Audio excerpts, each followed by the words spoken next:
Science, découverte, prenez de l'avance. Bienvenue dans Futuris. Un rendez-vous à ne pas manquer. Tous les 2 ans, chaque Néerlandaise âgée de 50 à 75 ans est convoquée pour un dépistage du cancer du sein.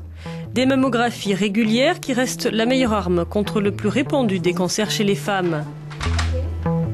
Aux Pays-Bas, aujourd'hui, la mammographie numérique a remplacé la mammographie traditionnelle sur film. Pour les patientes, l'examen reste le même. Comprimé entre 2 plaques, chaque sein est radiographié à l'aide de rayons X.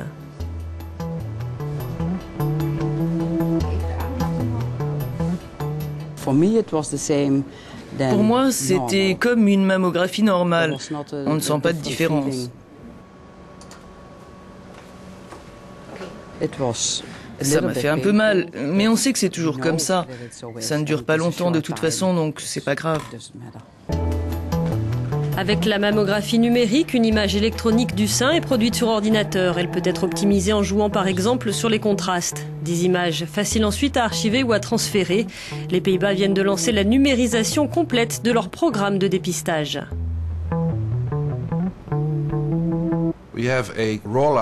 On est en train de passer à un système de dépistage numérique. Plus besoin de papier. La gestion du flux de l'information et les images sont numériques, tout est centralisé. On utilise partout les mêmes normes. La méthode de travail est la même à travers tout le pays.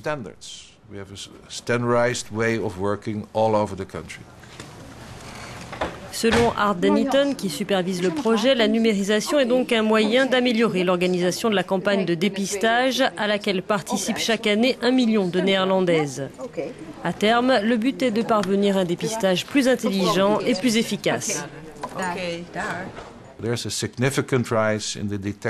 On observe une nette augmentation du nombre de cancers du sein détectés comparé au système analogique.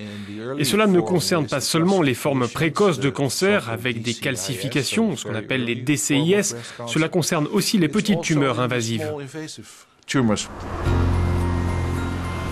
Chaque année, plus de 330 000 nouveaux cas sont diagnostiqués dans l'Union européenne. On en ignore les causes. Seule certitude, plus tôt le cancer est détecté, mieux il est soigné.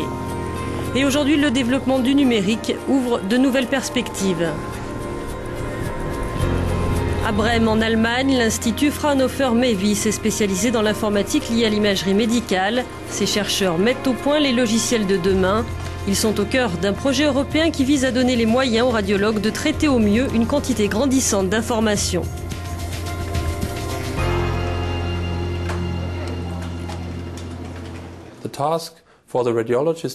La tâche du radiologue est de trouver l'information la plus pertinente parmi une grande quantité de données, et ce, en un temps très court et avec une grande précision. L'ordinateur permet de créer de nouvelles images à partir de multiples autres images, et ce afin de visualiser sur une seule vue l'information pertinente. Par ailleurs, l'ordinateur est capable d'analyser les images ou même de les quantifier afin d'aider le radiologue à évaluer l'information. Car les images ne proviennent pas que des mammographies. Parmi les principales autres techniques, l'échographie qui utilise les ultrasons et l'IRM, l'imagerie par résonance magnétique. Horst et son équipe travaillent à faciliter l'analyse de ces diverses données.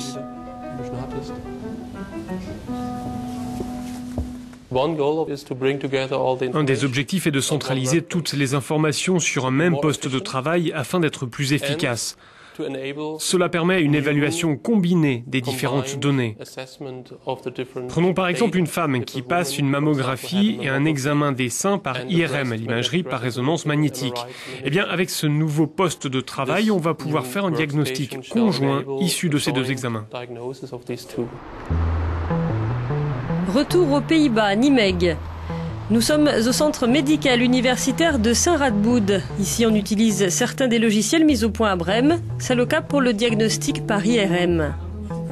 Ce matin, un programme de dépistage particulier est organisé. Il vise des femmes qui ont un risque élevé de développer une tumeur en raison d'une prédisposition génétique. Ainsi, cette patiente de 59 ans passe chaque année une IRM, une méthode coûteuse mais qui permet un dépistage très poussé. Il y a chez cette patiente un risque élevé de voir se développer une tumeur dans un sein, de 60 à 80% de risque. Les IRM permettent de repérer environ 20% de tumeurs en plus. C'est plus efficace que la mammographie et les ultrasons réunis. Le risque avec les IRM est néanmoins de provoquer de fausses alertes en détectant des anomalies qui ne sont pas des tumeurs. Chaque outil de diagnostic présente ainsi ses avantages et ses inconvénients. D'où l'importance pour les radiologues, notamment pour les cas difficiles, d'affiner leur diagnostic et de bien caractériser les anomalies en utilisant plusieurs techniques.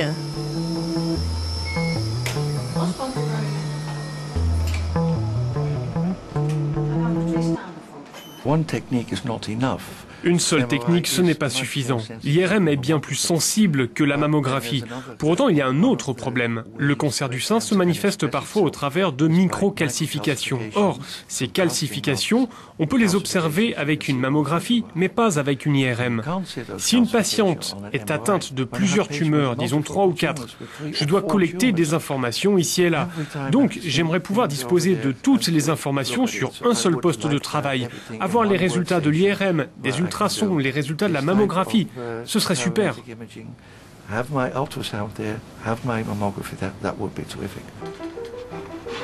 Chercheur en radiologie, Nico Karsmayer travaille aux côtés des médecins de l'hôpital. Il teste des logiciels de diagnostic assistés par ordinateur ou encore de nouveaux outils tels que ce scanner à ultrasons, une technologie dernier cri pour les dépistages du cancer du sein.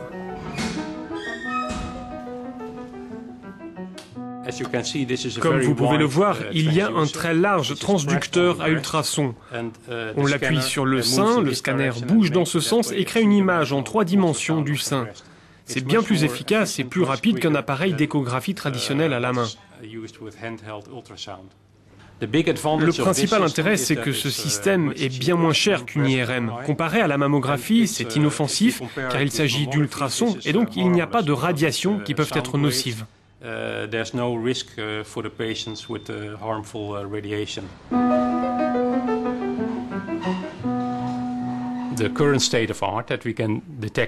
Actuellement, le dernier cri pour détecter précocement les cancers, c'est l'imagerie. Mais il est possible qu'à l'avenir, on découvre comment le faire avec une simple prise de sang ou d'autres méthodes plus simples qui permettent des diagnostics encore plus précoces. Et puis on fera peut-être des découvertes en matière de traitement des cancers du sein.